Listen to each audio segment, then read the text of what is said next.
Dans cette nouvelle vidéo, on va parler de gestion des talents et de comment piloter la gestion des talents avec un outil d'aide à la décision. Alors, notre problématique du jour, c'est d'arriver à conserver ses talents dans l'entreprise par une gestion proactive. Les problèmes auxquels on fait face, c'est des outils RH qui ne servent pas le dialogue entre les managers et les RH sur la revue de personnel. Donc typiquement, on a un SI d'administration du personnel à un endroit, on a un SI dans lequel on fait, ou pas de SI, dans lequel on fait la revue de personnel sur des fichiers Excel avec les performances des individus. On a d'autres fichiers Excel, par exemple, très souvent, dans lesquels on va faire un petit peu notre succession planning, nos revue de potentiel. Donc bref, tout ça est éparpillé dans la nature et donc n'est pas relié pour en faire, je dirais, une analyse et un pilotage qui soit simple. Et la conséquence de tout ça, c'est qu'on a des talents qui quittent l'entreprise faute de perspective sur l'avenir professionnel. Voilà, c'est un peu la photo que je me suis amusé à générer à droite, n'est-ce pas?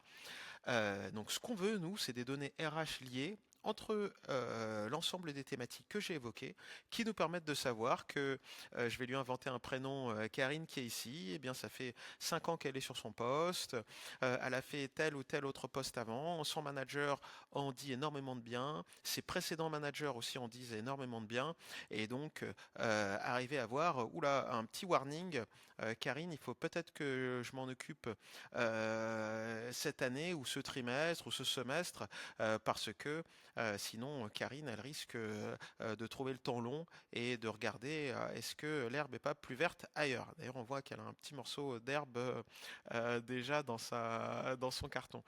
Et donc ce qu'on veut c'est un tableau de bord qui nous permette de piloter tout ça. Alors l'outil que je vais vous présenter aujourd'hui c'est Tableau, donc un outil de business intelligence, donc BI, souvent vous entendez ce gros mot-là, qui avec Microsoft Power BI est l'une des solutions principales pour créer des dashboards, donc des tableaux de bord en bon français, pour piloter son activité. Donc c'est fort, c'est une interface intuitive, ergonomique, ça fonctionne sur tous les systèmes d'exploitation. Donc vous pouvez dans les versions desktop, hein, les versions de bureau, en version web aussi, vous pouvez y accéder directement. Il a un répertoire, un vocabulaire graphique qui est vraiment très très large, donc on a plein de visualisations différentes. On peut se connecter à plein de sources de données. Donc c'est ça qui est vraiment la grande force de ce type d'outil, c'est-à-dire je lui glisse pas mes fichiers Excel, non, je le connecte à mes fichiers Excel, à mes bases de données, à ma base, je sais pas, Access ou autre. Et donc, quand je change des données dans la source des données, eh bien, hop, il va aller par mise à jour s'y connecter, mettre à jour la version des données que lui il a dans son tableau de bord et donc mettre à jour le tableau de bord automatiquement. Donc vous voyez, on arrive à automatiser ainsi la mise à jour de nos tableaux de bord. Voilà, on peut collaborer et puis il y a une vaste communauté qui fait que dès qu'on a un problème, on le tape sur Google ou sur votre outil d'IA copilote ou autre préféré et on trouve une solution rapidement. Alors regardons ensemble, hop, un exemple très concret. Donc sur tableau, je vous en ai sélectionné un que moi je trouve vraiment bien. C'est la situation où pour la gestion des talents, on utilise l'outil qu'on appelle la Ninebox. Donc la Ninebox, donc la 9 boîtes en français. C'est un outil RH assez classique, je pense la grande majorité d'entre vous connaissent déjà, dans lequel ce qu'on a ici sur l'axe des abscisses, c'est la performance des collaborateurs, donc inférieure aux attentes, ici en français je traduis, aux attentes, et puis à dépasser les attentes, voilà, on a un système ici simple où on n'a que trois niveaux de performance, et ce qu'on a ici en ordonnée, c'est le potentiel des collaborateurs, donc potentiel faible, potentiel standard ou moyen, ici emerging, et potentiel fort. Donc la performance, je pense que j'ai pas besoin d'expliquer, c'est très clair hein, par rapport aux objectifs qui m'ont été fixés et comment je m'en suis sorti. Inférieur, j'ai réussi ou je les ai vraiment dépassés. Le potentiel, là, c'est très souvent on demande au manager ou on demande au RH. Il y a plein de façons de le faire différentes. On peut même aller imaginer des choses comme du 360 ou autre chose. Et ce qu'on demande, la question, c'est est-ce que le collaborateur en question on a entre guillemets sous la pédale pour aller occuper des responsabilités responsabilités supplémentaires au sein de l'organisation.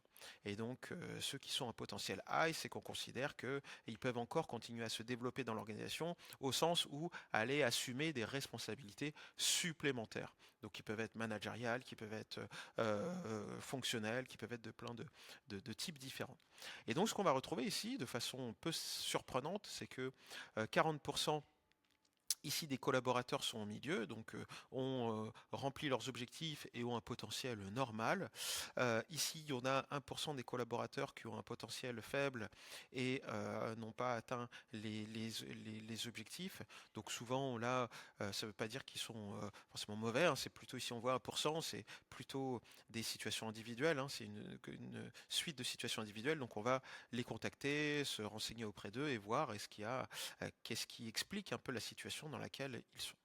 Et de l'autre côté de cette matrice-là, on retrouve ici ce qu'on retrouve les stars, hein. Donc non seulement ils ont totalement dépassé les attentes, mais en plus ils en ont encore beaucoup sous la pédale. Et donc souvent on va considérer ici que un peu ce triangle-là, c'est nos cadres de demain, ou en tout cas ce sont nos talents, et c'est ceux qu'on veut accompagner dans leur développement dans l'entreprise, et on ne veut pas qu'ils partent puisque ce sont nos cadres de demain. Voilà.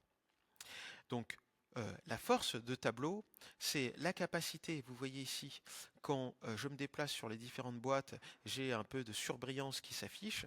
Et là, quand je vais cliquer sur l'une des boîtes, vous allez voir, eh bien, il m'emmène sur un deuxième onglet, ici vous voyez du tableau de bord, où ici j'ai une vision de détail de mon tableau de bord.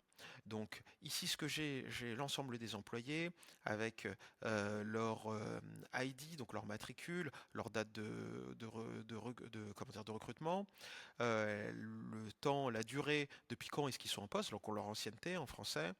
Euh, et puis ensuite, on va voir ici donc le département auquel ils appartiennent.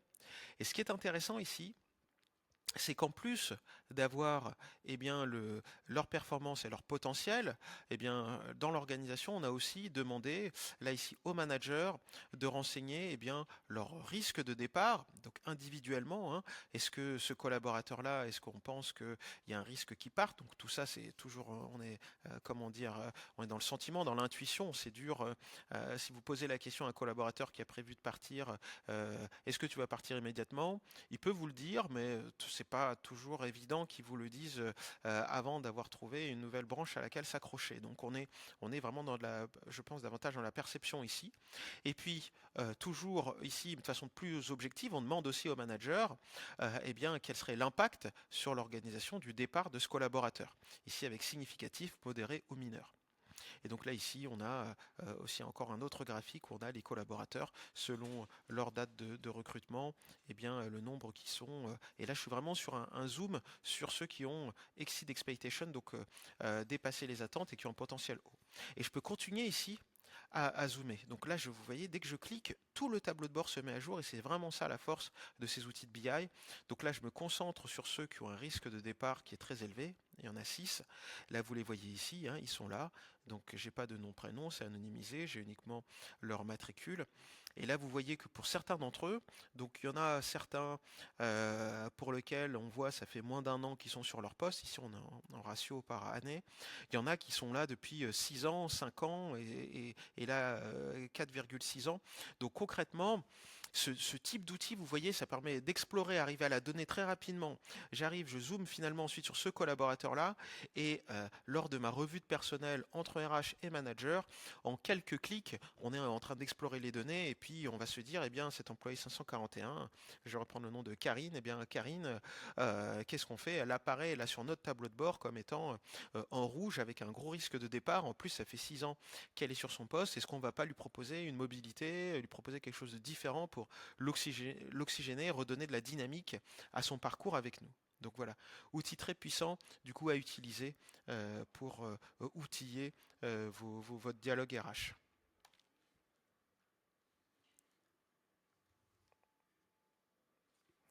Donc en synthèse, les bénéfices de Tableau, c'est ce tableau de bord interactif pour outiller les processus RH, cette capacité à se connecter à nos sources de données RH.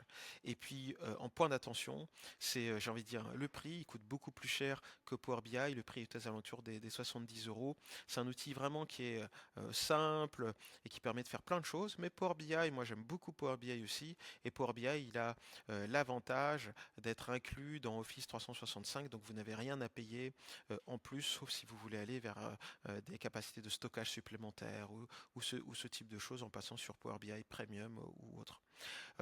Mais au-delà de Power BI, vous avez Qlik, vous avez Spotfire, donc vous avez plein d'autres opportunités d'aller vers des outils de BI pour outiller vos processus RH. Voilà.